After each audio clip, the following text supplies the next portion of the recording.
हो गया।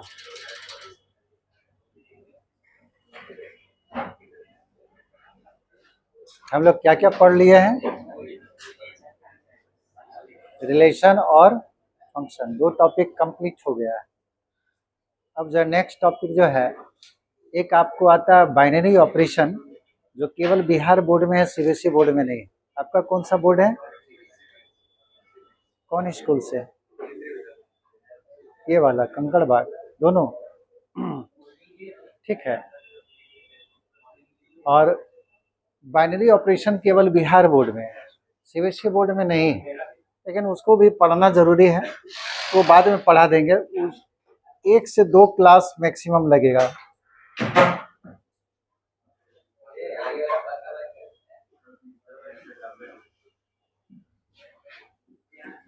आज स्टार्ट करें इनवर्स सर्कुलर फंक्शन।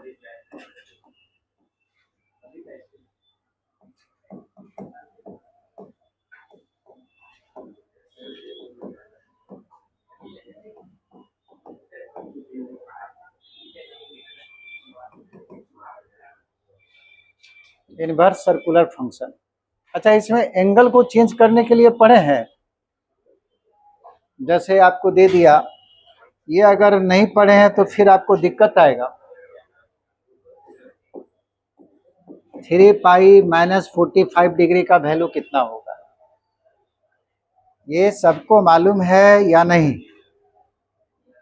जैसे मान लीजिए दे दिया 31 पाई/3, अब बोला कि इसका वैल्यू बता दीजिए क्या होगा। ये पढ़ा हुआ है सबका? अरे नहीं पढ़ा हुआ तो सीधे बोलो नहीं। हम 12 स्टार्ट करने के पहले हम पढ़ाए होंगे, ठीक है? आप लोग पढ़े हैं? थोड़ा सा बता दो, क्योंकि इसके बिना हमको दिक्कत होगा पढ़ाने में, आपको परेशानी होगा सवाल बनाने में, हर एक सवाल में ये आएगा।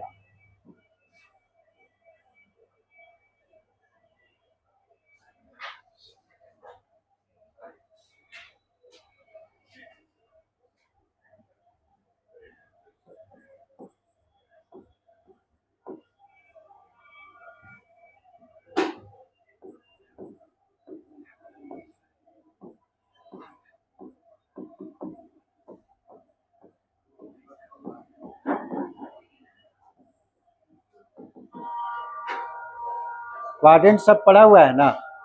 किस क्वाड्रेंट में एंगल होने से कौन पॉजिटिव होगा कौन नेगेटिव, क्लियर है? जैसे मान लीजिए साइन 155 डिग्री का वैल्यू कैसा होगा?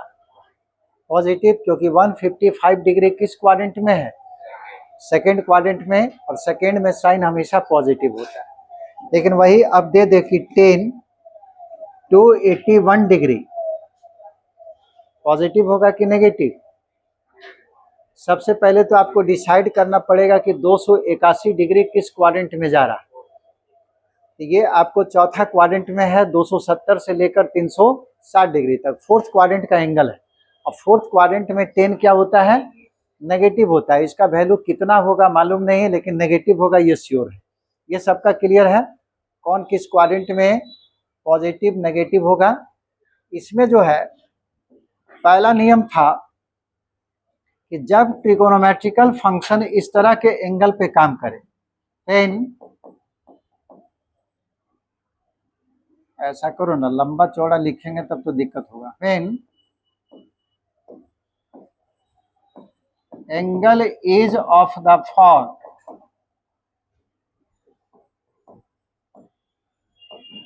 n pi plus minus theta, इस तरह का एंगल अगर रहेगा, इसमें पाई होना चाहिए और n जो है इंटीजर है, 0 +-1 +-2 ऐसा है, देन ट्रिगोनोमेट्रिकल रेशियो क्या होगा? चेंज नहीं करता है। ट्रिगोनोमेट्रिकल रेशियो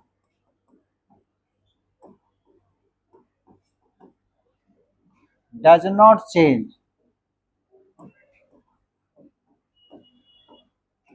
सीधा याद रखिएगा, पाई जब जब आएगा ट्रिगोनोमेट्रिकल रेशियो चेंज नहीं करेगा।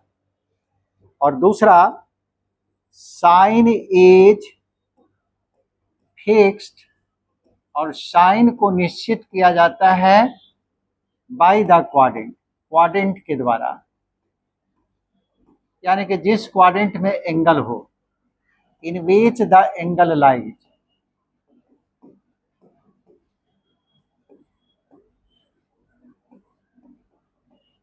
जिस क्वाड्रेंट में एंगल होगा उसके अनुसार साइन हो जाएगा। कहना ये चाह रहे हैं कि जैसे आपको दे दिया साइन 5 पाई प्लस 45 डिग्री, ये हमको काम आएगा, स्टार्टिंग में ही ये यूज होने लगेगा।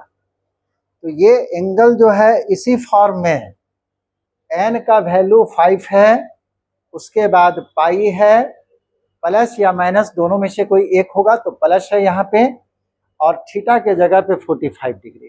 ठीक है।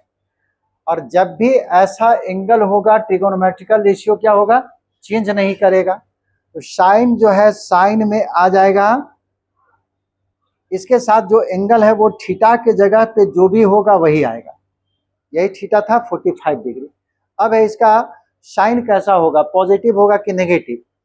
इस एंगल को चेक कर लीजिए किस क्वाड्रेंट में जाएगा। ये एंगल कहाँ होगा, 5 पाई है, यहीं से मेजर करना शुरू करते हैं। ये हो गया 1 पाई, 1 पाई मतलब समझ रहे हैं ना, 180 डिग्री। ये हो गया 1 पाई, 2 पाई, 3, 4, 5, और प्लस रहेगा तो आगे बढ़ेगा अपने बगल वाले में, बगल वाले क्वाड्रेंट में, यानी कि थर्ड क्वाड्रेंट में। थर्ड में साइन क्या होगा, नेगेटिव, यानी कि -1/√2। इसका वैल्यू हम लोग निकाल दिए। ठीक है। तो आपको सीधा याद रखना कि पाई रहेगा तो चेंज नहीं करेगा, थीटा के जगह पे जो भी रहेगा उसको लिख देंगे, और क्वाड्रेंट के अनुसार इसका साइन को लिख देंगे। जैसे एक सवाल और देखिए, आपको दे दिया कि 7 पाई -45 डिग्री का वैल्यू बता दीजिए क्या होगा। तो सीधे हम लोग देख लिए पाई है, ठीक है, पाई को देख लिए, ट्रिगोनोमेट्रिकल फंक्शन चेंज नहीं करेगा, थीटा के जगह पे यही है थीटा, एन पाई, एन का वैल्यू 7 पाई है, उसके बाद माइनस वाला यहाँ आ गया, थीटा का मान 45, इसके साथ सीधे थीटा आ जाएगा यानी कि 45 डिग्री। अब इसका साइन कैसा होगा, पॉजिटिव नेगेटिव, इसको चेक करने के लिए क्वाड्रेंट को चेक कर लेते हैं किस क्वाड्रेंट का ये एंगल है। 7 पाई घुमाइए यहाँ से, 1 पाई, 2, 3, 4, 5, 6, 7, और माइनस है तो पीछे मुड़ेगा और प्लस रहेगा तो आगे। यहाँ पे आ चुके हैं, और चूंकि माइनस है तो पीछे मुड़ेगा अपने बगल वाले में, यानी कि ये एंगल सेकेंड क्वाड्रेंट में है, और सेकेंड क्वाड्रेंट में 10 नेगेटिव होता तो ये नेगेटिव हो जाएगा, माइनस, और 10 45 का वैल्यू 1 हो गया, यानी कि इसका मान जो है -1 आएगा। ये समझ गए, समझ में आया। ये पहले भी तुम लोग पढ़ चुका है, ये लोग नहीं पढ़े लेकिन तुम लोग पढ़ चुका है। जब 12 स्टार्ट नहीं हुआ था तो बेसिक में ये सारा चीज बताए थे, और नहीं पढ़े हैं तो वीडियो जो है होगा उसको देख लीजिएगा। दूसरा नियम था, पेन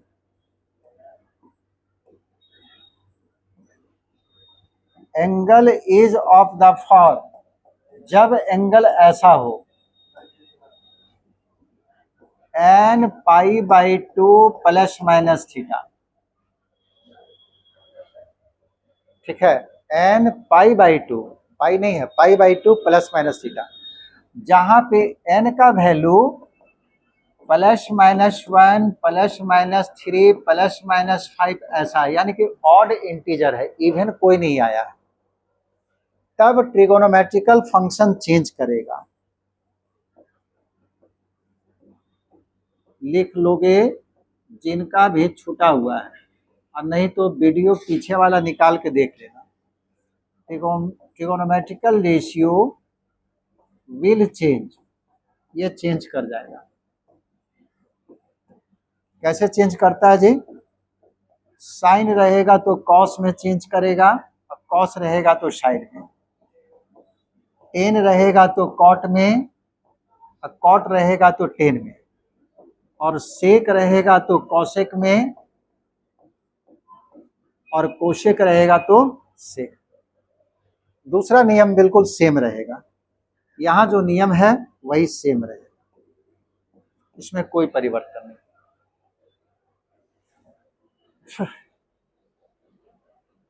तुम पढ़ा था उसमें? पढ़ा तो सब है लेकिन सबको याद नहीं है, प्रॉब्लम ये है।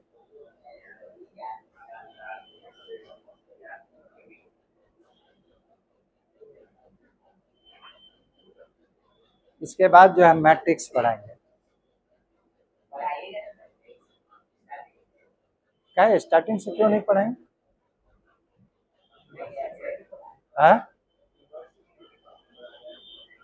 हाँ तो उसके बाद मैट्रिक्स आएंगे, डिटर्मिनेंट।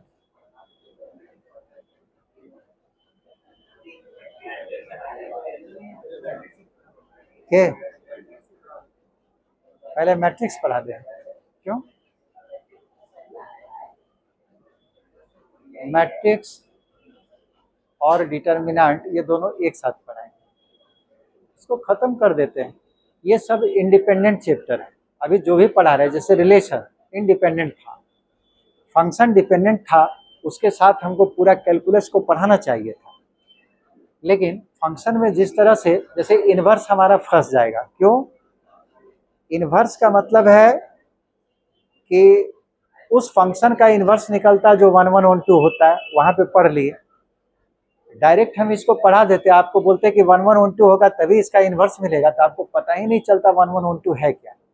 उसके कारण हमको पहले जो फंक्शन पढ़ाना पड़ता, उसके बाद कैलकुलस स्टार्ट होगा तो लगातार 4 महीना चलेगा। कैलकुलस खत्म मतलब खत्म, सिलेबस फिर तो पूरा उड़ जाएगा। अभी इंडिपेंडेंट चैप्टर जो भी है वो बता रहे हैं, इसके बाद मैट्रिक्स डिटर्मिनेंट पढ़ा के कैलकुलस में आएंगे।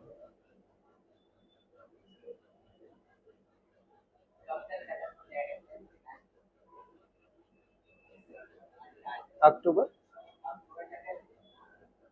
हो जाना चाहिए।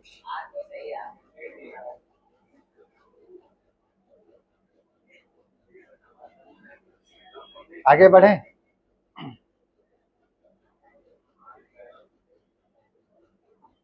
मैथ का सिलेबस टाइम से ही खत्म हो गया, 11th में भी कर दिए थे, 12 में भी कर देंगे, और A to Z खत्म होगा, कोई टॉपिक छोड़ेंगे नहीं। जैसे 11th में पढ़ा दिए उस तरह सारा चीज। तो 11th में जो जो टॉपिक हम छोड़े हैं, जैसे 3 डायमेंशन का बेसिक था, वो सारा चीज यहाँ पढ़ा देंगे। प्रोबेबिलिटी हम छोड़े हैं, प्रोबेबिलिटी जो 11th का टॉपिक है वो यहाँ पढ़ाएंगे, ठीक है। रिलेशन भी आपको 11th में था, जो छोड़ दिया यहाँ पे पढ़ाए थे ना, शुरू का क्लास हम 11th का लिए, बाद में बोले कि रिफ्लेक्सिव जब से शुरू हुआ तो बोले कि 12 अब स्टार्ट हो रहा है, तो जो भी चीज छोड़े हैं वो सारा यहाँ बता दें। हो गया।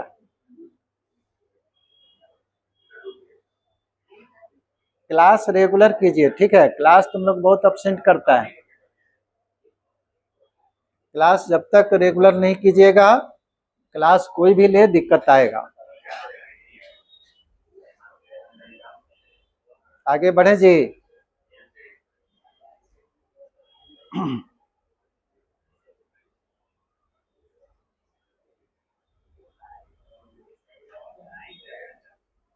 इस पर एक दो एग्जाम्पल बता देते हैं ना। हो गया। जैसे आपको बोल दिया, ये इसलिए बता रहे हैं कि जब स्टार्ट होगा सर्कुलर फंक्शन इनवर्स वाला, इसका यूज होगा। जैसे दे दिया 7 π/2 और -30 डिग्री, अब बोला कि इसका वैल्यू बता दीजिए। तो आप दो तरह का एंगल पढ़ रहे हैं, एक एंगल था n पाई ±θ, और एक एंगल आप पढ़ रहे हैं n π/2 ±θ। जहां पे बताएं कि पाई जब भी होगा ट्रिगोनोमेट्रिकल फंक्शन चेंज ही नहीं करेगा, ठीक है। और जब π/2 रहे तो ट्रिगोनोमेट्रिकल फंक्शन चेंज करेगा। लेकिन सवाल उठता है कि ऐसे अगर दे दिया, यहां भी π/2 तो है लेकिन ट्रिगोनोमेट्रिकल फंक्शन चेंज नहीं करेगा, इसलिए ये कट जाएगा, ये कट कर आपको फिर पाई के फॉर्म में आ गया, कटना नहीं चाहिए। इसलिए इस नियम में देखिएगा n का वैल्यू जो है ऑड इंटीजर लिया हुआ है इस नियम में, यानी कि कटने वाला नहीं। यहाँ पे देख लिए π/2 है, इसका मतलब ये चेंज करेगा। साइन किस में चेंज करेगा? कॉस में। थीटा का मान 30 डिग्री। अब सवाल उठता है कि पॉजिटिव होगा कि नेगेटिव, तो क्वाड्रेंट को चेक कीजिए। कभी कभी क्या होता है,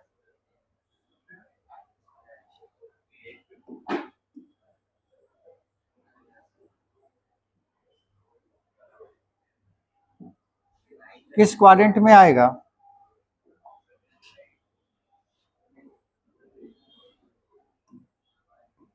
सेवन π/2 है। एक क्वाड्रेंट पार करते हैं तो एक π/2 पार होगा, ये एक π/2 है, ये 2 π/2, 3, 4, 5, 6, 7 और माइनस है तो पीछे मुड़ेगा अपने बगल वाले में, यानी कि थर्ड क्वाड्रेंट में। थर्ड क्वाड्रेंट में इसको देखना है, इसको नहीं। थर्ड क्वाड्रेंट में साइन नेगेटिव होता है, ये नेगेटिव हो गया। माइनस cos 30 का वैल्यू √3/2, इसका वैल्यू इतना आएगा। समझ गए? अब हम लोग सीधे चलेंगे सर्कुलर फंक्शन में। ये हल्का सा हम हिंट्स दे दिए, यही दो तरह का एंगल आएगा।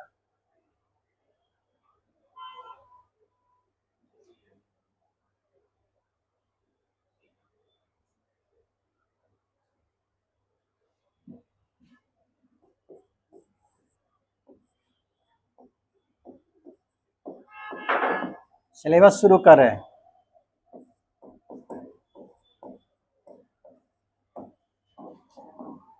तुम लोग इतना लेट से क्यों आए हो जी?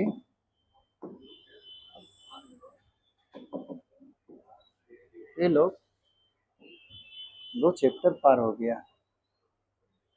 मैथ साइंस में जो है एक चैप्टर दूसरे चैप्टर से रिलेटेड रहता है।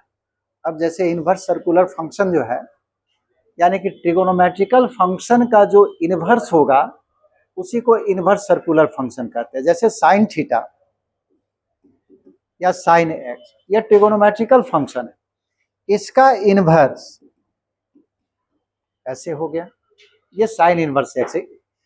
किसी भी ट्रिगोनोमेट्रिकल फंक्शन का इन्वर्स सर्कुलर फंक्शन कहलाएगा, ठीक है। लेकिन फंक्शन में आप पढ़े हैं कि इन्वर्स फंक्शन कब होता है? किसी भी फंक्शन का इन्वर्स कब मिलता है? बोलो।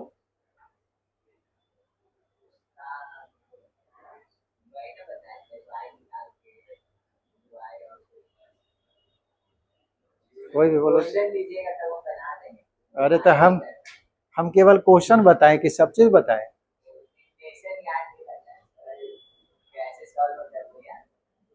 डेफिनेशन में क्या है?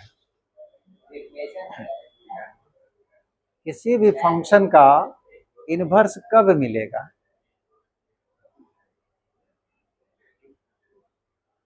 बोलो जी, तुम बोलो।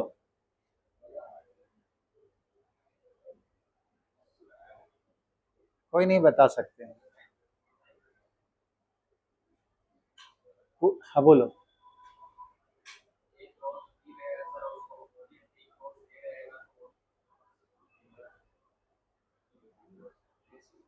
कुछ कुछ तुम बोल रहा है लेकिन क्लियर नहीं बोल रहा। वो तुम डायग्राम के अनुसार बोल रहा है कि ऐसे होगा तो ऐसे भी होना चाहिए। कोई भी फंक्शन अगर 1 1 on 2 होगा तभी उसका इन्वर्स मिलेगा। 1 1 और on 2 होना जरूरी है।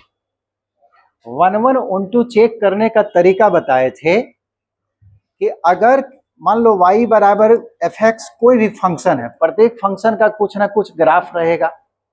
इसका ग्राफ आप खींच दिए, y बराबर fx का मान लो ऐसे ग्राफ है, y बराबर fx का। अब आप ये जानना चाहते हैं कि ये फंक्शन 1 1 है कि नहीं, तो हम बताए थे कि पहले फंक्शन का ग्राफ खींचेंगे और x एक्सिस के पैरेलल एक लाइन खींचेंगे।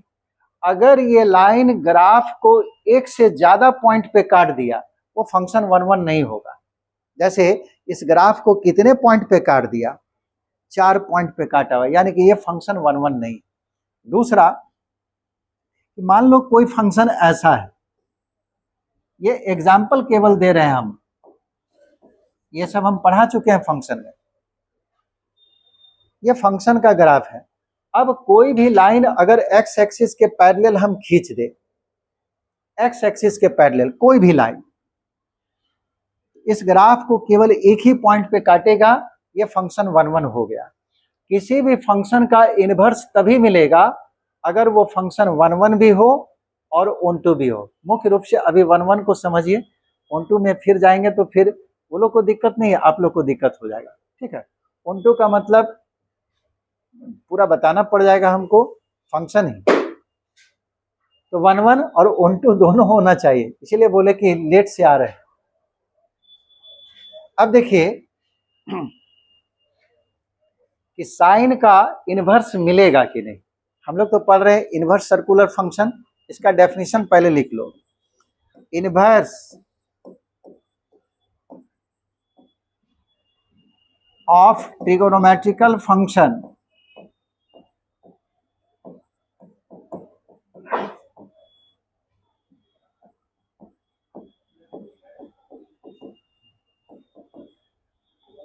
is called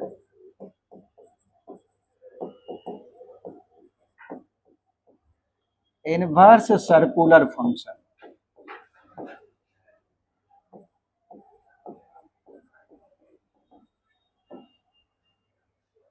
inverse of trigonometrical function, यहाँ केवल ट्रिगोनोमेट्रिकल फंक्शन का बात करें, साइन का, कॉस का, टेन का, ऐसा उस फंक्शन का इनवर्स जो है इनवर्स सर्कुलर फंक्शन के नाम से जाना जाएगा।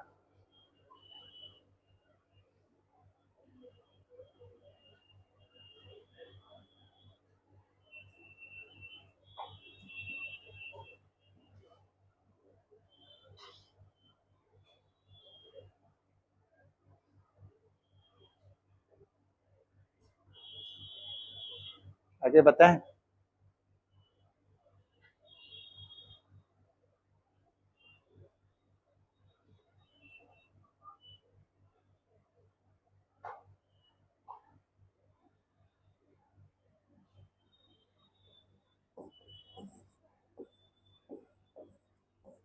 थोड़ा सा इसको डिस्कस कर रहे हैं ताकि आप लोग को क्लियर समझ में आए।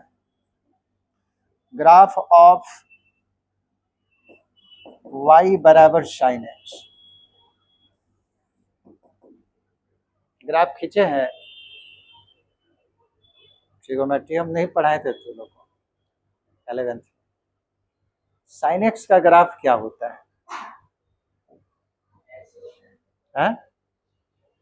पूरा कर्व की तरह। चलो इसको निकाल देते हैं।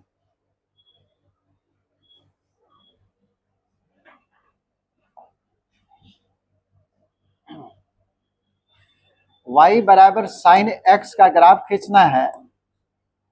साइन एक्स का वैल्यू कहाँ होता है? -1 और +1 के बीच में होता है। ठीक है, उससे बाहर नहीं होता है।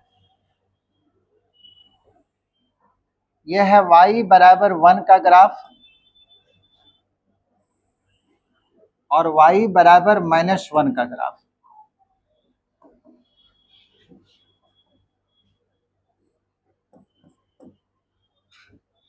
ये मान लीजिए π/2 है, पाई है 3π/2, 2π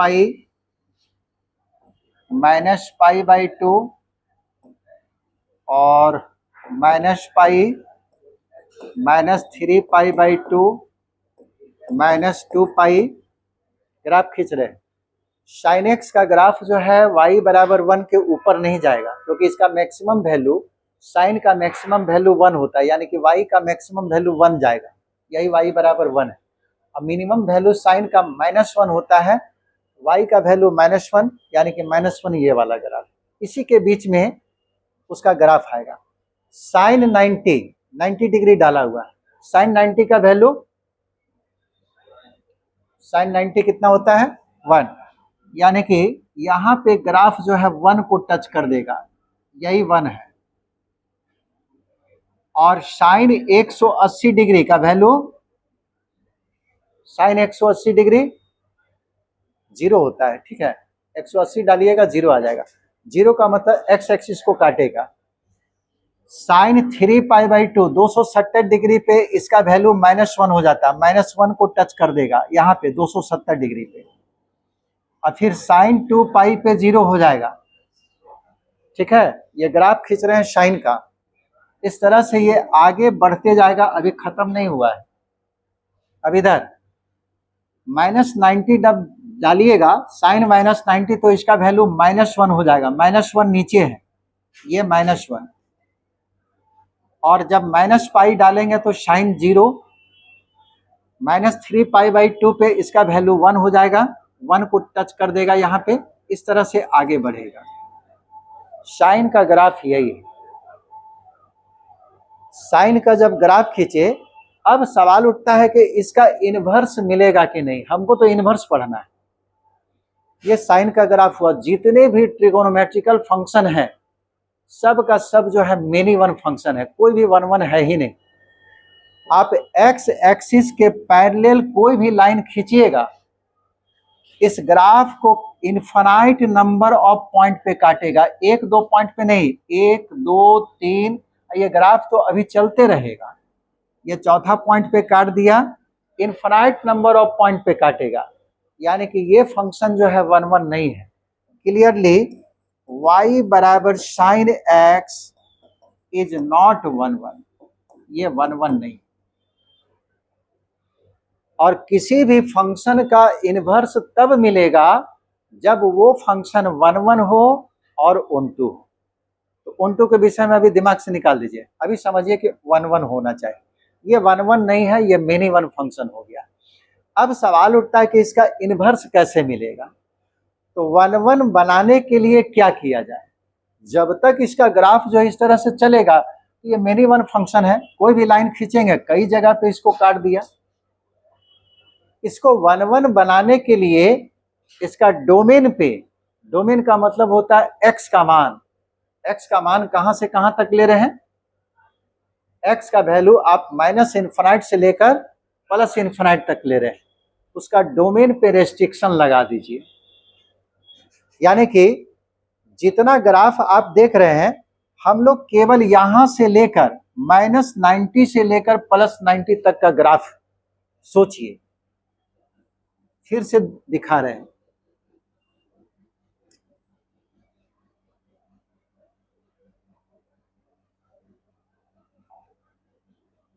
शुरू में समझ लिए बढ़िया से,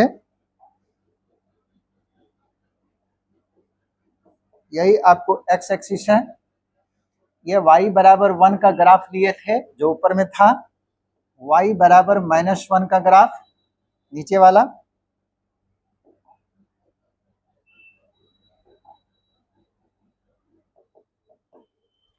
और ग्राफ हम लोग जो खींचे हैं 0 π/2 और -π/2।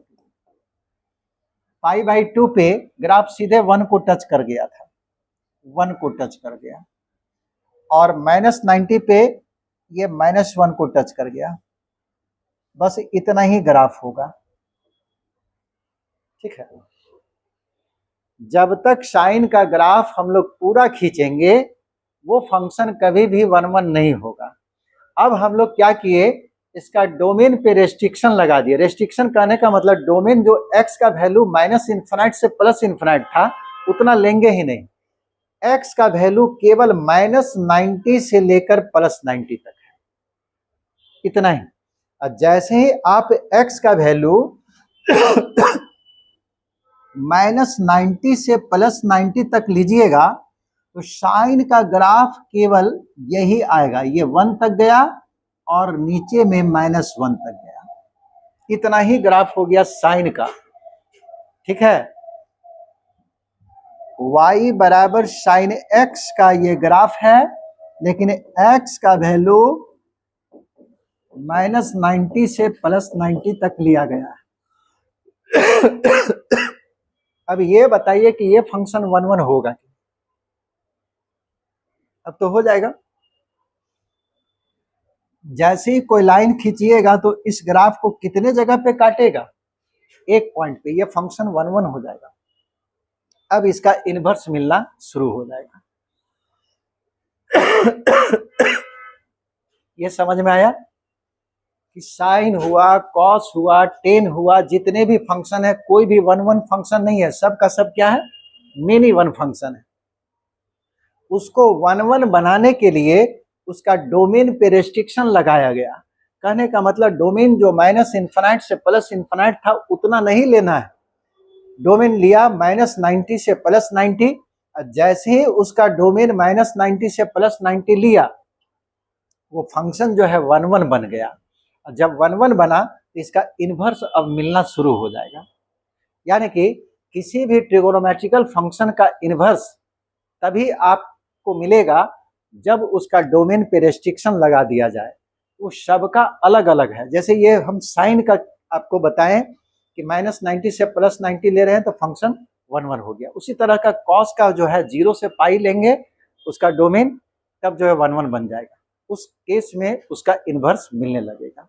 समझ गए? तो क्यों उसका डोमेन ऐसा लिया गया?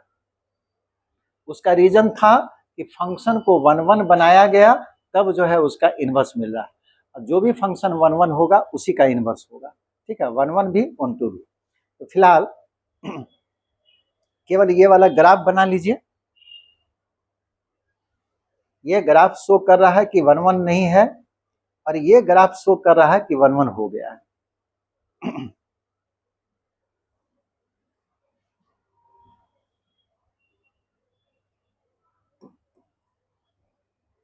दूसरा वाला फेन y बराबर साइन एक्स, जब x का वैल्यू -90 से +90, बस इतना ही लिया हुआ है। देन तब ग्राफ ऐसा हो जाएगा,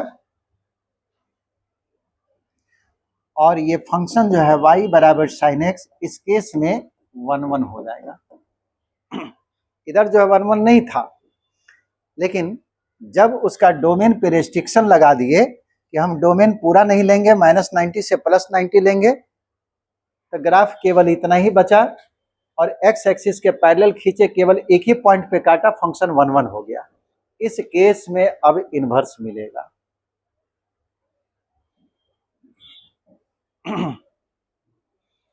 अब डायरेक्ट इन्वर्स का डेफिनेशन दे रहे हैं, जिसमें आपको सबको याद रखना पड़ेगा।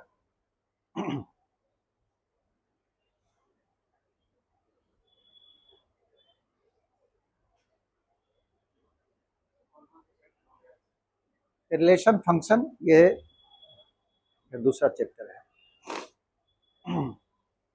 उसका वीडियो होगा, वीडियो शुरू से देख लो। दिक्कत होता है तो पूछ लोगे साइड से।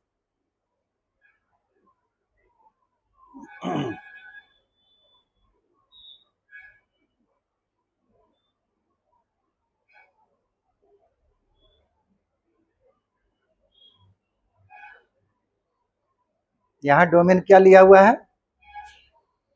इसमें डोमेन क्या है? माइनस इन्फिनाइट से प्लस इन्फिनाइट तक। ग्राफ अभी समाप्त नहीं हुआ है, ये अभी और भी आगे जाएगा। और यहाँ डोमेन जो है बस -90 से +90 इतना ही दूर तक है, तब जाके 1 1 बना। उस केस में उसका इन्वर्स मिलेगा।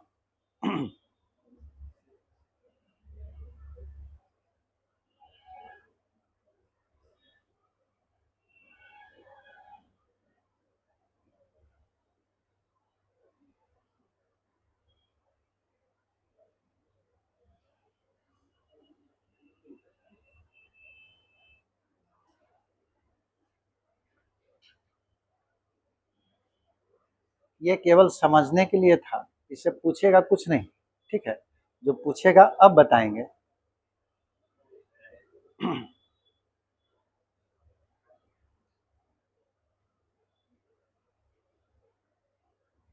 जैसे डेफिनेशन बताएंगे तो हम सीधे लिखेंगे कि x का वैल्यू -90 से +90 ही लेंगे। तो सीधे सवाल जाएगा कि क्यों ऐसा लेंगे। उसका रीजन था कि फंक्शन को 1 1 बनाने के लिए ऐसा किया गया। जब तक 1 1 बनेगा नहीं तो इन्वर्स निकलेगा नहीं। इसी कारण से इसको डिस्कस किए, बाकी यहाँ से कुछ नहीं पूछेगा। आगे बढ़ें।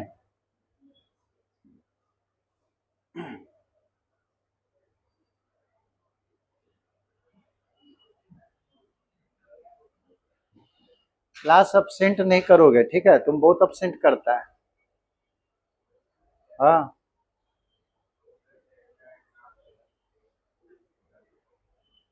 उधर भी तुम्हारा तबीयत खराब हो रहा था पूरा 11th में। वो अब्सेंट करता है, कोई अब्सेंट करता है।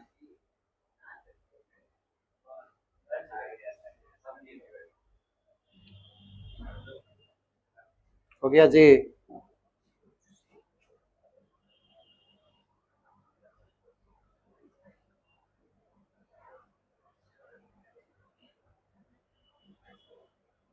ये -90 है, यहाँ पे वैल्यू -1 के बराबर आया। +90 है, ग्राफ का वैल्यू 1 पे गया।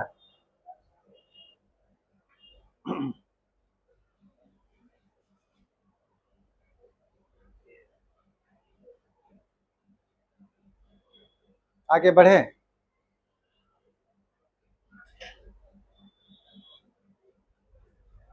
ठीक है,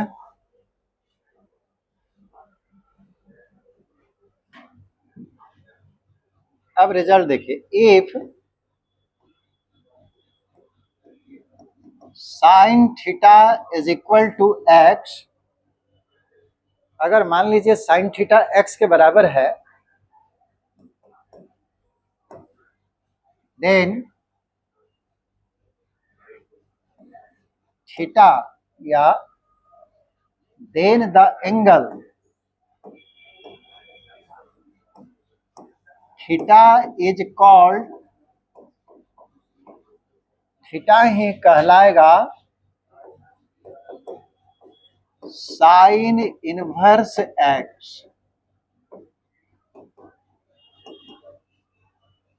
इफ साइन थीटा बराबर x, then the angle theta, इस थीटा को कहेंगे साइन इनवर्स एक्स।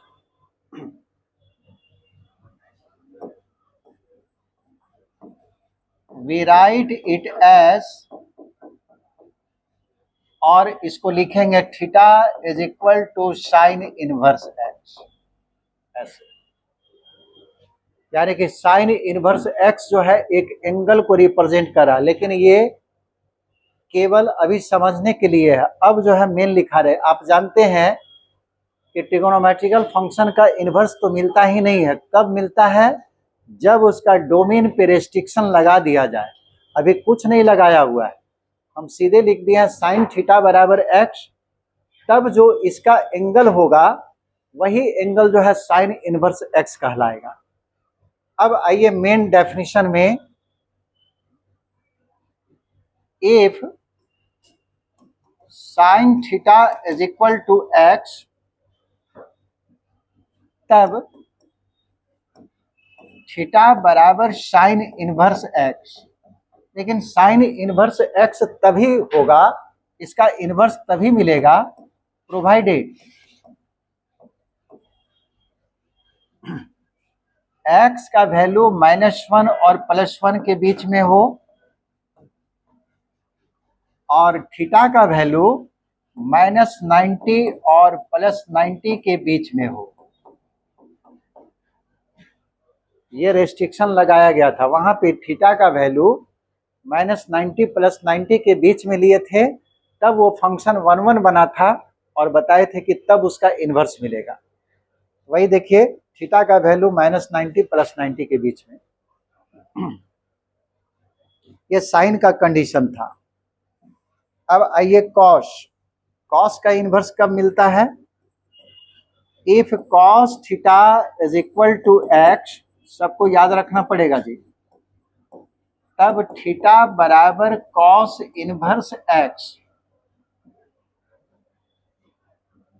थीटा बराबर कॉस इनवर्स एक्स। ये तभी होगा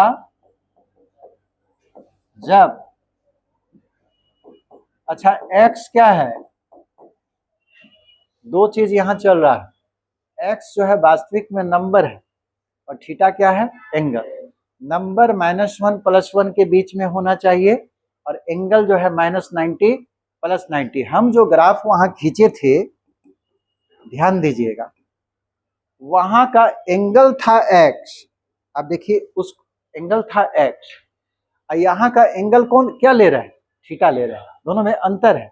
तो चूंकि हम लोग फंक्शन पढ़े साइन एक्स यानी कि y बराबर एक्स के फॉर्म में, तो हम वहाँ एक्स लिख दिए थे, लेकिन वहां पे एक्स जो था एंगल था जिसको हम दिखाए थे -90 से +90। यहाँ का एंगल जो है थीटा है, वो थीटा देखिए -90 +90 के बीच में, ठीक है। दूसरा एक्स जो है, हम इसका ग्राफ बताए थे y बराबर साइन एक्स, इससे तुलना करो ना, x बराबर साइन थीटा, देखिए कौन किसके जगह पे है, x बराबर साइन थीटा, यानी कि y के जगह पे कौन है, x, और x के जगह पे कौन है, थीटा।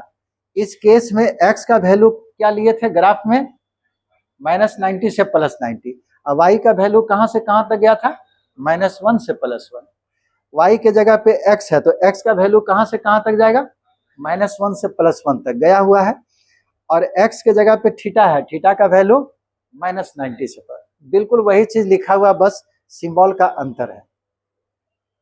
cos थीटा बराबर x होगा तो थीटा बराबर cos इनवर्स x तभी होगा जब x का वैल्यू -1 +1 के बीच में और थीटा का वैल्यू 0 और पाई के बीच में। कहने का मतलब जब 0 से पाई तक ग्राफ लेते हैं ना, तभी ये 1 1 बनेगा, और उससे ज्यादा बढ़ाइएगा तो मिनी 1 हो जाएगा, इनवर्स मिलेगा ही नहीं। तो इसके डोमेन पर भी रेस्ट्रिक्शन लगा हुआ है, ये आपको याद रखना जरूरी है कि किसका इनवर्स कब मिल रहा। अगर tan थीटा बराबर x हो तो थीटा बराबर tan इनवर्स x, प्रोवाइडेड ऐसा तभी होगा जब x का वैल्यू -∞ और +∞ के बीच में हो और थीटा का वैल्यू -90 और +90 के बीच में, बराबर नहीं, केवल बीच में। इस पर 1 नंबर श्योर बिहार बोर्ड में देगा, ये वाला डोमेन और रेंज पे, वहां से 1 सवाल श्योर देगा।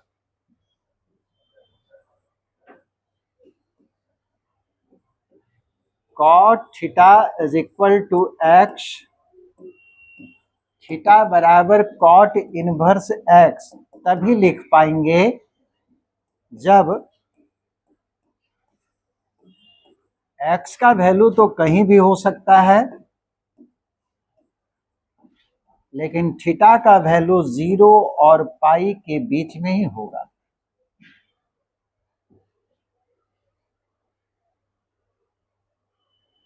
ना 0 के बराबर ना पाई के बराबर।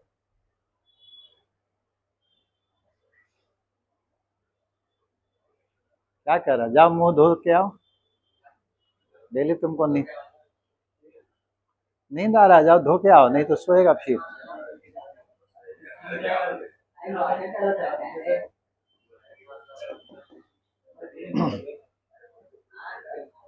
सेक थीटा बराबर x,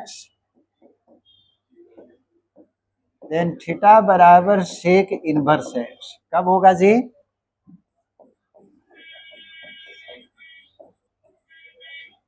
x का value less than equal to -1 और ग्रेटर देन इक्वल टू +1, और इसका वैल्यू जो है 0 से लेकर पाई तक, where theta is not equal to 90 degree, theta 90 के बराबर नहीं होना चाहिए जी। सेक 90 का वैल्यू कितना होता है, सेक 90 याद है,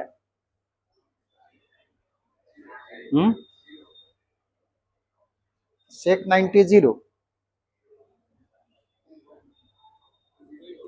सेक थीटा बराबर कितना, 1 बाई कॉस थीटा, यहाँ 90 डालेंगे तो 1/cos 90, 1/cos 90 यानी कि 1/0 नॉट डिफाइंड में चल जाएगा। तो जब थीटा का वैल्यू आप डालते हैं तो ये डिफाइंड ही नहीं है, तो इसका इन्वर्स कहाँ से मिलेगा? इसीलिए यहाँ 90 डिग्री को हटा दिया गया है, ठीक है। यानी कि 0 से लेकर पाई तक लेंगे, लेकिन उसमें 90 हमको नहीं लेना है, क्योंकि 90 पे ये फंक्शन डिफाइंड ही नहीं है। और अंतिम cosec theta is equal to x, ये सब हम क्या लिखा रहे हैं? ये लिखा रहे हैं कि इसका इस फंक्शन का इन्वर्स तभी मिलेगा जब इस कंडीशन को सेटिस्फाई करेगा। इसको सेटिस्फाई नहीं करेगा तो फंक्शन 11 नहीं होगा और ना ही उसका इन्वर्स मिलेगा। इसीलिए सब पर रेस्ट्रिक्शन वो है लगाया हुआ है। तब हम कोशेक इन्वर्स x लिखेंगे। अभी जितना हार्ड लग रहा है उतना होगा नहीं, बस इसको याद कर लीजिएगा। x less than equal to -1 greater than equal to +1 और थीटा का वैल्यू -90 और +90 के बीच में,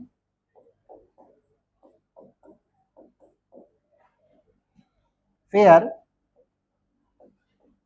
theta is not equal to 0, क्योंकि कोसेक 0 का वैल्यू कितना होता है? अनडिफाइंड होता है। ये भी कोसेक 0 अनडिफाइंड हो जाता है, तो 0 को हटा दिए।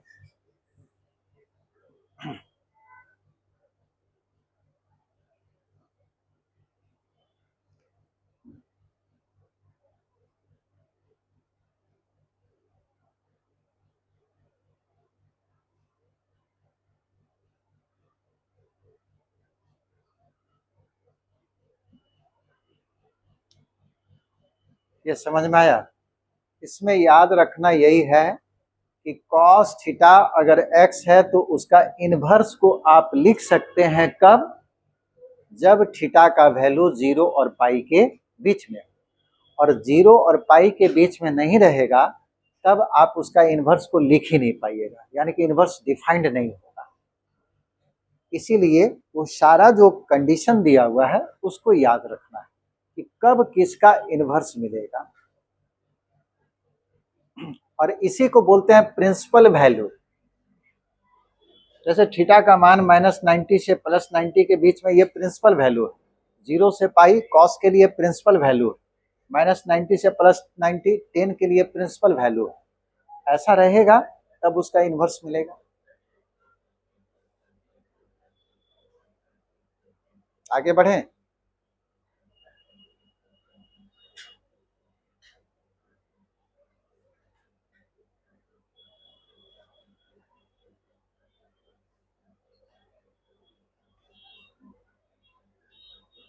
बढ़ रहे हैं आगे, लिख लिया?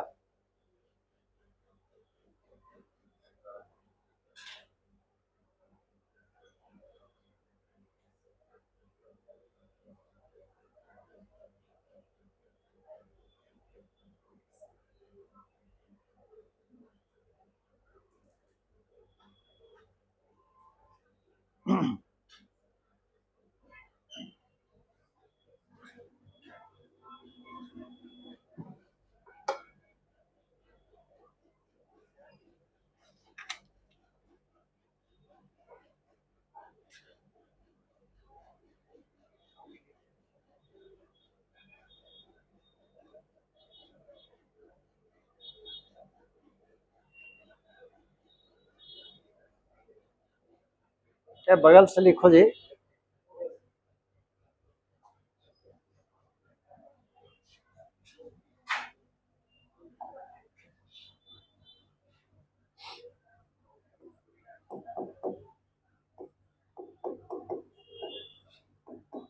फाइंड द प्रिंस, ये आपको निकालने के लिए देगा एग्जाम में।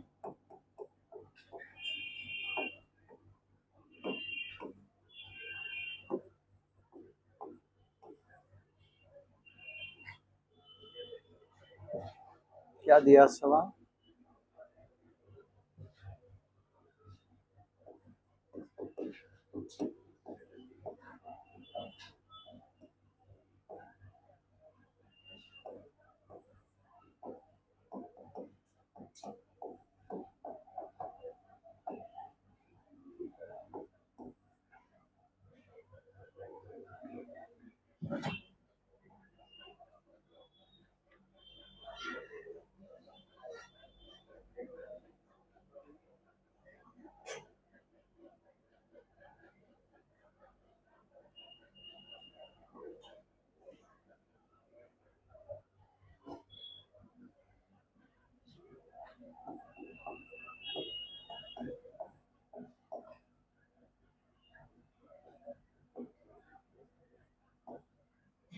तरह से मान लीजिए दे दिया,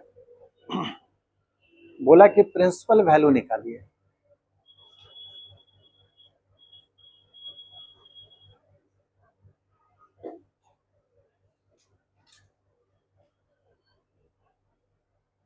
अच्छा, ये चीज जानते हैं, ये सारा चीज हम बताए होंगे, किसी भी एंगल को आप किसी भी क्वाड्रेंट में पहुंचा सकते हैं।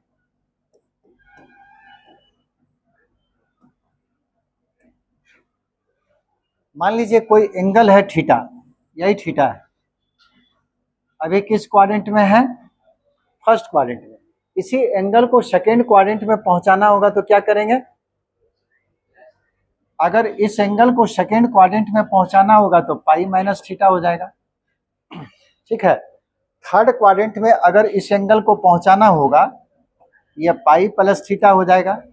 अब फोर्थ क्वाड्रेंट में अगर पहुंचाना होगा तो दो तरह होगा, या तो माइनस थीटा कर दीजिए, नहीं तो 2 पाई और माइनस थीटा, दोनों में से कोई। ये एंगल फर्स्ट क्वाड्रेंट का है, इसको अगर सेकेंड क्वाड्रेंट में लाना चाहते हैं तो क्या लिखेंगे?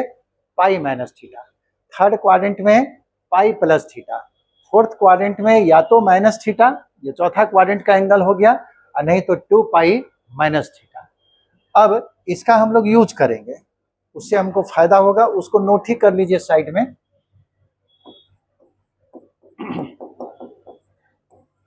अब जैसे इसका प्रिंसिपल वैल्यू चाहिए तो हम लोग मान लेते हैं साइन इनवर्स √3/2 कुछ मान लिए थीटा। जितने भी इनवर्स फंक्शन है सब एंगल होता है, ठीक है। ये इनवर्स है, ये एंगल है, कोई एंगल इसका वैल्यू, कोई एंगल जो है इसके बराबर होगा। तो बाय डेफिनेशन साइन जो है इसके साथ चला जाएगा, साइन थीटा बराबर √3/2। ये समझ में आया? अगर साइन थीटा बराबर x है तो थीटा बराबर लिखते हैं ना साइन इनवर्स x, और अगर साइन इनवर्स x बराबर थीटा, साइन इनवर्स x बराबर थीटा, ये साइन जब थीटा के साथ जाएगा तो साइन थीटा बराबर x हो जाएगा। अब हमको प्रिंसिपल वैल्यू चाहिए, तो हमको तो मालूम है इनवर्स में लिखा हुआ है, और इनवर्स में ये तभी आया होगा जब थीटा का वैल्यू कहाँ होगा? साइन वाला में देखिए, इनवर्स में कब मिलता है? जब -90 और +90 के बीच में हो, यानी कि इसको लिखना है -90 +90 के बीच में। अब देखिए यहाँ पे हम दो चीज लिख के दिखा रहे हैं, साइन थीटा, बताओ √3/2 किस क्वाड्रेंट, ये किसका वैल्यू है? साइन में, साइन 60, ठीक है, पाई/3। कोई एंगल अगर फर्स्ट क्वाड्रेंट का ये 60 डिग्री है, इसको सेकेंड क्वाड्रेंट में पहुंचाएंगे तो क्या होगा? अभी जस्ट बताएं। अगर यहाँ का एंगल थीटा है तो सेकेंड क्वाड्रेंट में क्या होगा? पाई माइनस थीटा। ये फर्स्ट क्वाड्रेंट का एंगल है 60 डिग्री, अगर इसी को हम सेकेंड क्वाड्रेंट में पहुंचा दे तो क्या होगा? साइन पाई और माइनस थीटा, थीटा के जगह पे पाई/3। इसका वैल्यू और इसका वैल्यू, दोनों का वैल्यू कितना आएगा? √3/2। आप चेक कर सकते हैं, हम क्या लिखे हैं? साइन पाई माइनस पाई/3, यही लिखे। और अभी जस्ट जो है स्टार्टिंग में बताए थे कि जब भी पाई रहेगा ट्रिगोनोमेट्रिकल फंक्शन चेंज नहीं होगा। पाई देख रहे हैं, यह ट्रिगोनोमेट्रिकल फंक्शन चेंज नहीं करेगा, तो साइन आ गया, थीटा के जगह पे पाई/3। और ये किस क्वाड्रेंट का एंगल है देख लीजिए, 1 पाई, तो 1 पाई ये हो गया, माइनस है तो पीछे मुड़ेगा सेकेंड में, और सेकेंड में साइन पॉजिटिव होता है, तो इसका वैल्यू साइन पाई/3 के बराबर और साइन पाई/3 √3/2 के बराबर। यानी कि √3/2 को आप साइन 60 भी लिख सकते हैं और ये भी लिख सकते हैं, दोनों लिख सकते हैं आप। तो इसको लिखने के लिए हम लोग कुछ नहीं किए, डायरेक्ट साइन 60 लिखे, और हम लोग जानते थे कि साइन जो है फर्स्ट और सेकेंड दोनों क्वाड्रेंट में पॉजिटिव होता है, इसका वैल्यू पॉजिटिव लिखा हुआ है, ये जो है ये पॉजिटिव है, तो साइन थीटा पॉजिटिव है। कहाँ होगा पॉजिटिव? पहला क्वाड्रेंट में और दूसरा क्वाड्रेंट में। तो पहले पहला क्वाड्रेंट वाला हम लिख दिए, इस एंगल को सीधे हम दूसरा क्वाड्रेंट में पहुंचा दिए, क्योंकि दोनों क्वाड्रेंट में साइन पॉजिटिव होता है, यानी कि इसका मान दोनों √3/2 आएगा। लेकिन सवाल उठता है कि हम कौन सा वैल्यू लेंगे। अब देखिए साइन थीटा किताब में बनाइएगा तो किताब में डायरेक्ट एक ही लिखा हुआ रहेगा, इसको घटा दीजिए, 3 पाई में पाई घटेगा, कितना आ जाएगा? 2π/3। थीटा का वैल्यू क्या होगा? साइन दोनों तरफ से हट गया, थीटा का मान π/3 और 2π/3। लेकिन सवाल उठता है कि थीटा का वैल्यू हम कौन चुने। तो साइन का इन्वर्स तभी मिलता है जब थीटा का मान -90 और +90 के बीच में होगा। ये समझ में आया? उसमें लिखा है साइन इनवर्स तभी बनेगा जब वो थीटा का वैल्यू -90 और +90 के बीच में होगा। अब बताइए कि ये दोनों में से कौन है -90 +90 के बीच में? पहला वाला, ये तो हो जाएगा 120 डिग्री, और 120 डिग्री उसका रेंज से बाहर निकल गया, यानी कि उसका प्रिंसिपल वैल्यू से बाहर निकल गया, यानी कि थीटा बराबर हमको लेना है π/3, तो प्रिंसिपल वैल्यू हो जाएगा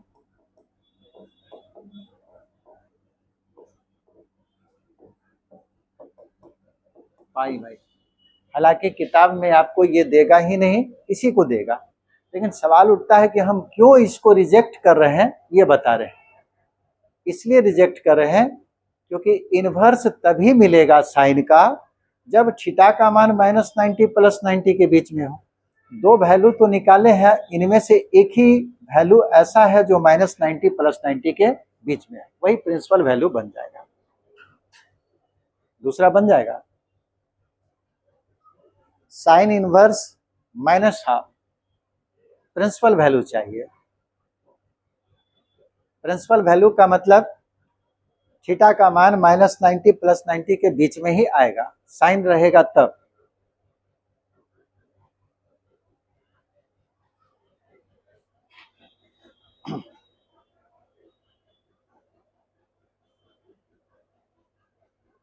सबका बन जाए तब समझिए कि आगे समझ में आएगा।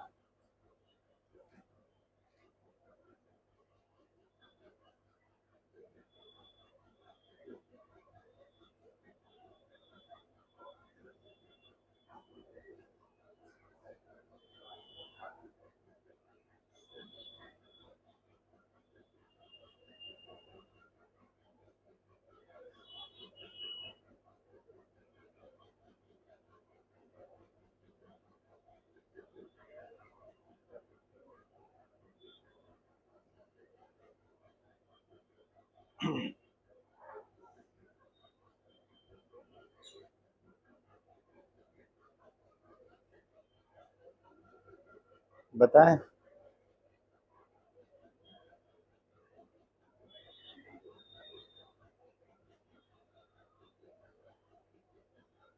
बन गया -π/6, ठीक है। दूसरा सवाल हो गया। दूसरा सवाल है sign inverse -half.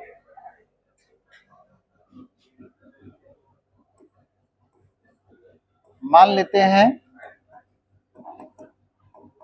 Sign inverse -half is equal to theta.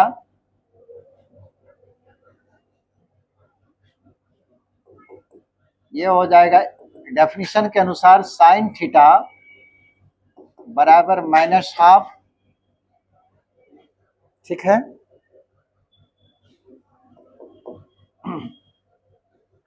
अब जो है माइनस के बारे में सोचना बंद कर दीजिए। सबसे पहले ये देख लिए कि साइन का वैल्यू नेगेटिव है। नेगेटिव कहाँ होता है? साइन नेगेटिव कहाँ होता है? थर्ड में और फोर्थ में, दो जगह होता है। तो सबसे पहले इसका वैल्यू हम फर्स्ट क्वाड्रेंट में लिख देते हैं। 1/2 का वैल्यू कहाँ होगा? 1/2 साइन किसका वैल्यू है? Sine 30 degree. ये π/6 जो है किस क्वाड्रेंट में है? π/6 फर्स्ट क्वाड्रेंट में है ना। और हम जानते हैं कि साइन का वैल्यू जब नेगेटिव है तो वो वैल्यू जो है थीटा का मान या तो थर्ड में होना चाहिए नहीं तो फोर्थ में होना चाहिए, और ये π/6 फर्स्ट में है। इस एंगल को आप फोर्थ में ले आइए, क्या होगा? अभी जस्ट बताए थे कि कोई एंगल अगर थीटा पहला क्वाड्रेंट में है तो सेकेंड में π-थीटा, थर्ड में π+थीटा, अब फोर्थ में होता है -थीटा भी और 2π-थीटा। दो तरह का हम बताए थे। इसको आप ला सकते हैं साइन, अब फोर्थ क्वाड्रेंट में ले आइएगा तो -π/6। ठीक है। ऐसे भी आप जानते हैं कि साइन -थीटा कितना होता है? -sin theta. अब दोनों तरफ से हटा दीजिएगा तो थीटा बराबर कितना? -π/6। ये जो है -90 और +90 के बीच में है कि नहीं? तो हो जाएगा। अगर उसके रेंज से बाहर निकल जाता तब नहीं लेते, लेकिन -π/6 जो है ये -90 और +90 के बीच में है। लिखेंगे बिलोंग्स टू -90 टू +90, यानी कि यही बन जाएगा प्रिंसिपल वैल्यू।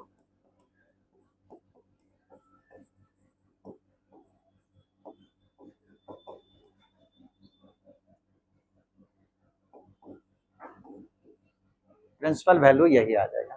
ठीक है। अब एक एक को निकाल के दिखा रहे हैं, दोनों वैल्यू नहीं निकालेंगे। जैसे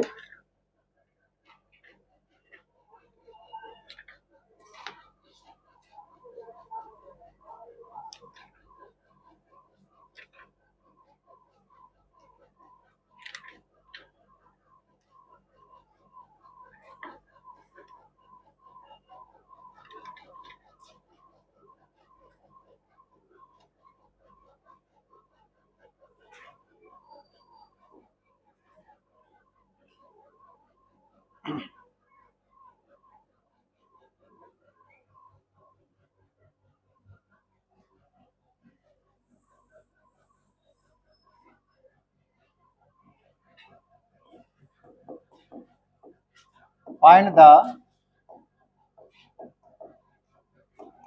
प्रिंसिपल वैल्यू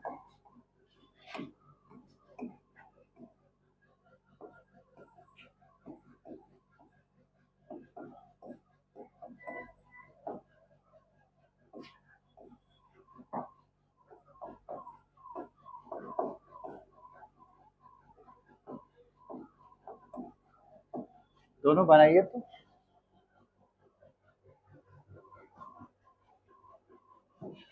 किसी का भी प्रिंसिपल वैल्यू दे सकता है, साइन हुआ, कॉस हुआ, सेक हुआ, टेन हुआ,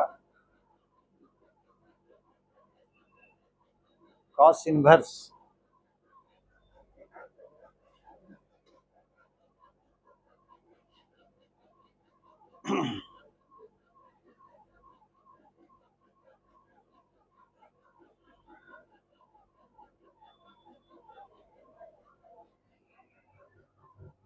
एक और इसमें जोड़ लो,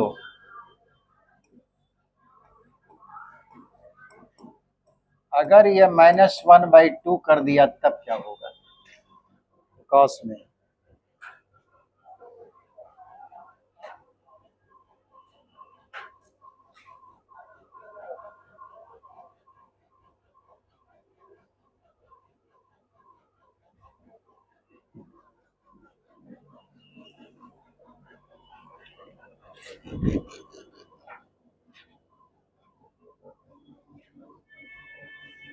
क्या बात है, बनाओ। बनाता नहीं आजकल तुम, एकदम खोया हुआ रहता है, किसी से कुछ बोलना वोलना नहीं देखते हैं। जो भी सवाल देते हैं उसको बनाओ।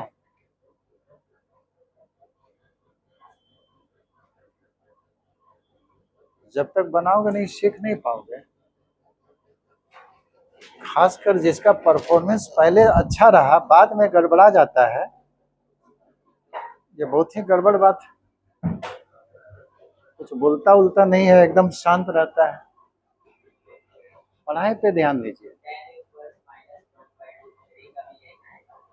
tan inverse,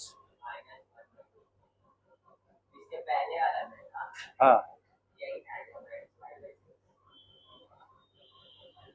tan inverse minus 1/√3 था। हाँ ठीक है।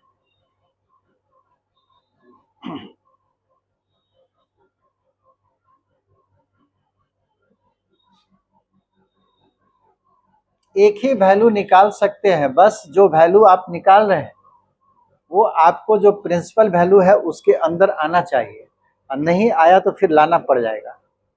इससे बाहर होगा तब हमको दिक्कत है। ये केवल साइन के लिए था, लेकिन सवाल अगर कॉस में होगा, टेन में होगा, सेक में होगा तो सबका प्रिंसिपल वैल्यू अलग अलग लिखा हुआ है। ठीक है,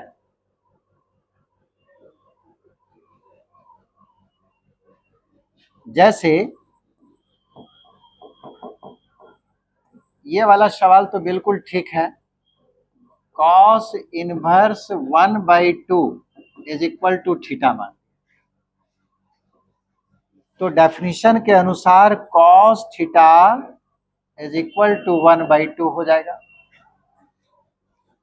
ठीक है, आप यहां भी लिख सकते हैं कि ये इनवर्स तभी आया है जब थीटा का वैल्यू 0 और पाई के बीच में है।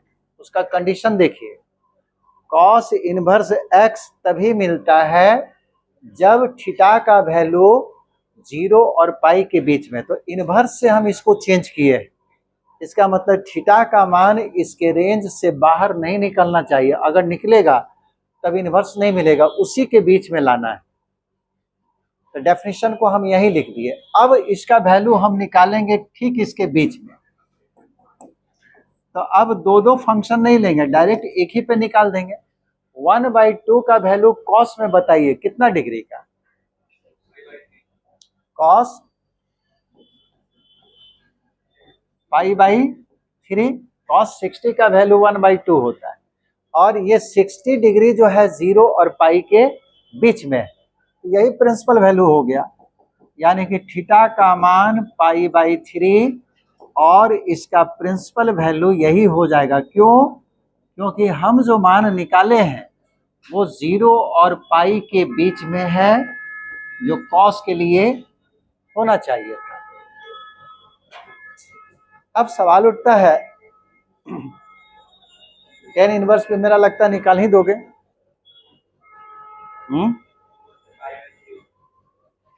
tan इनवर्स -√3/2, और tan इनवर्स तभी मिलेगा जब थीटा का वैल्यू -90 से +90।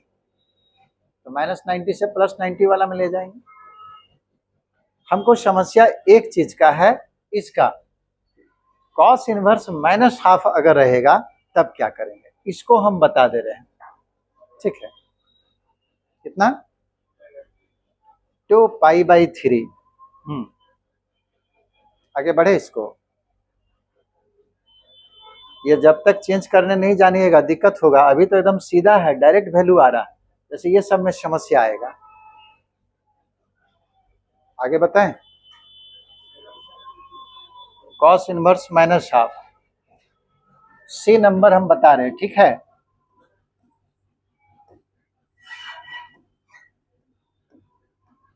Cos inverse -½ is equal to मान लिए थीटा, प्रिंसिपल वैल्यू चाहिए। तो बाय डेफिनेशन ऑफ इनवर्स ये कॉस थीटा बन जाएगा इज इक्वल टू -½ और कॉस इनवर्स तभी लागू होता है जब थीटा का वैल्यू 0 और पाई के बीच में होगा। थीटा का मान ये कहां से लिख रहे हैं? ये जो आपको डेफिनेशन बताए हैं कि कॉस इनवर्स कहां मिलता है, तो वहां देखिए रेस्ट्रिक्शन लगा हुआ होगा, थीटा का मान 0 से पाई के बीच में लिखा हुआ होगा, तो वहीं से लिख रहे हैं। अब इसका वैल्यू जो है खोजिए। कॉस थीटा का वैल्यू नेगेटिव है तो माइनस को रहने दिए, 1/2 का वैल्यू कॉस में खोजिए। 1/2 की कहाँ पे होता है? हाँ बोलो क्या? √3/2 दिए थे।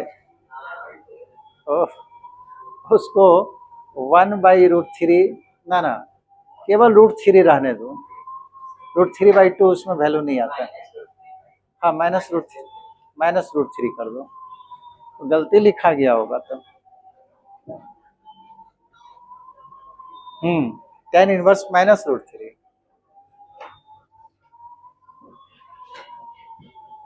उसको चेंज कर लेना जी,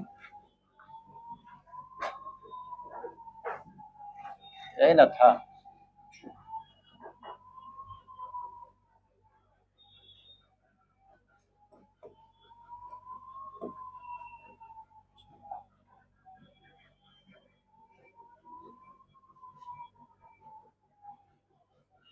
अब देखिए इस माइनस को तो समाप्त करना है। कॉस थीटा नेगेटिव कहाँ होगा जी? सेकेंड क्वाड्रेंट में, थर्ड क्वाड्रेंट में। याद रखिएगा थर्ड क्वाड्रेंट में कोई भी ट्रिगोनोमेट्रिकल फंक्शन का इनवर्स नहीं मिलता है। आप रेस्ट्रिक्शन को 6 का 6 देखिएगा तो सब में एंगल जो है या तो -90 से +90 के बीच में गया होगा। आप देख लीजिएगा साइन का, कॉस का, टेन का, -90 से +90। सेक हुआ, कोशेक, सेक हुआ और आपको कॉट हुआ, और एक कौन होगा? सेक, कॉट और कॉस। ये तीनों का वैल्यू जो है 0 से पाई वाला में होगा। -90 से +90 क्या है? ये है -90 और ये है +90, यानी कि फोर्थ क्वाड्रेंट और फर्स्ट क्वाड्रेंट। और 0 से पाई क्या है? 0 से पाई ये होगा फर्स्ट क्वाड्रेंट और सेकंड क्वाड्रेंट, यानी कि थर्ड क्वाड्रेंट वाला जो है, थर्ड क्वाड्रेंट किसी भी फंक्शन का इनवर्स मिलता ही नहीं है। तीसरा क्वाड्रेंट में एंगल होगा तो कोई भी ट्रिगोनोमेट्रिकल फंक्शन का इनवर्स थर्ड क्वाड्रेंट में नहीं आता है। या तो फर्स्ट क्वाड्रेंट में होगा, नहीं तो सेकंड में होगा, नहीं तो फोर्थ में होगा, थर्ड में नहीं होता है। ये रेस्ट्रिक्शन से ही हमको पता चलता है। तो तीसरा क्वाड्रेंट में तो हमको ले ही नहीं जाना है कभी भी।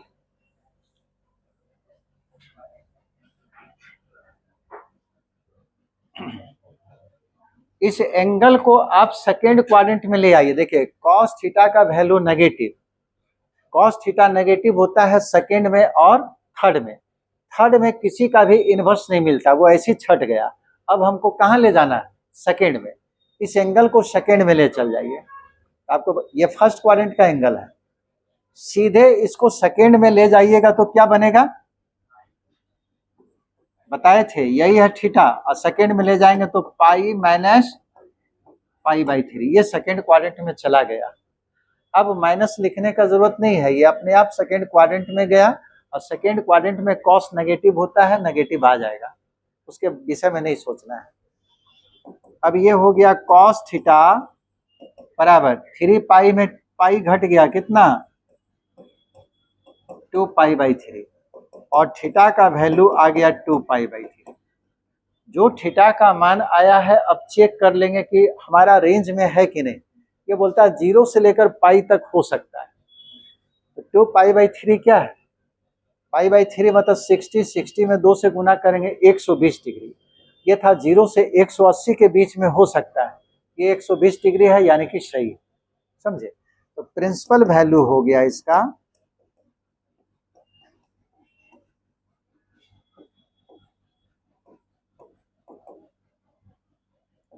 2π/3। वही कोई स्टूडेंट अगर इसको तीसरा क्वाड्रेंट में ले चल जाता है, क्योंकि तीसरा क्वाड्रेंट में भी ये नेगेटिव होता है, तो तीसरा क्वाड्रेंट में एंगल कैसे बताए थे? पहला में अगर थीटा है तो दूसरा में पाई माइनस थीटा, जिसको हम लोग यूज किए, पाई माइनस थीटा के जगह पे यही था। तीसरा में क्या होता है? पाई प्लस थीटा। पाई प्लस थीटा करते तो ऐसा हो जाता है, इसका भी वैल्यू -1/2 ही आएगा। लेकिन ये एंगल जो है cos 4π/3 हो जाता है, किसके बराबर? cos थीटा के बराबर। और यहां से थीटा का वैल्यू 4π/3 इतना आता है। क्या ये एंगल जो है इसके रेंज में आ जाएगा? नहीं आएगा, प्रिंसिपल वैल्यू से बाहर निकल जाएगा, क्योंकि π/3 60 और 60 में 4 से गुना करेंगे 240 डिग्री, जबकि ये 0 से लेकर 180 तक ही ले जाना था। ठीक है, इसीलिए इसको छोड़ दिए और सीधे आपको याद रखना है कि किसी भी ट्रिगोनोमेट्रिकल फंक्शन का थर्ड क्वाड्रेंट में इन्वर्स मिलता ही नहीं। इन्वर्स कहाँ मिलेगा? पहला में, दूसरा में, चौथा में, तीसरा में मिलेगा ही नहीं। समझ गए? आज यहीं छोड़ देते हैं। नेक्स्ट क्लास जो है, अभी कुछ आप पढ़े नहीं है, इसमें केवल एक डेफिनेशन पढ़े हैं और प्रिंसिपल वैल्यू को निकालने के लिए हल्का फुल्का पढ़े हैं। जिनके पास भी एनसीईआरटी है, एनसीईआरटी का पहला चैप्टर जो है कंप्लीट बन जाएगा इसका, उसमें केवल प्रिंसिपल वैल्यू बोला है निकालने। कल इस पर जो है आगे बताएंगे रिजल्ट इसका।